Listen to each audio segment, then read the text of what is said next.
Son a imaxe desde hai décadas de que Vilanova de Lourenza está en festa. É que sin eles é como se non houbera celebración. A tradicional saída dos cocos animou a moitos laurentinos a vivir na rúa a edición máis especial do Conde Santo. Hoxe tocaba ser as festas patronais, son unhas festas que este ano veñen marcadas polo tema do Covid, pero non por eso pois menos importante, nin deixa de ser pois un día emblemático. Son a seña de identidade dos festexos desta vila. Levan ano tras ano animando estas rúas e repartindo ilusión, especialmente nos máis pequenos, que con certo temor son os que máis desfrutan desta tradición. Os cabezudos percorren a vila ao son das gaitas do grupo local Souto Xímaro. Miden máis de 3 metros e pesan uns 50 kilos.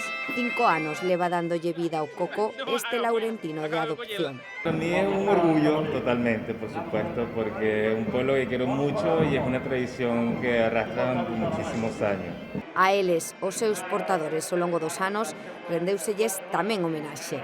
Tuveron moitos cambios, houve moitos cocos diferentes e os que temos actualmente son os que van prevalecer, creo que eternamente, porque se vai cuidar deles, vamos, como se foran nós propios, vamos. Actos simbólicos que serviu de estrea do patrimonio laurentino, unha nova asociación que nace para divulgar a cultura do municipio cun obxectivo ambicioso, darlle un uso social ao emblemático monasterio de San Salvador, para o que contan co apoio do Bispado.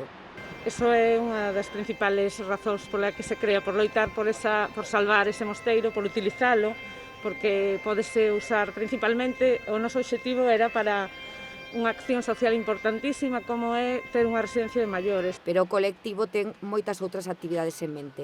Temos algunhas charlas culturais pensadas, a utilización de certos topónimos que están desaparecendo nas parroquias, que é moi interesante. Tamén queremos lograr que se volvan a utilizar. Actos culturais moitos, os que podamos. Todo para que non pare o ritmo cultural e patrimonial neste territorio.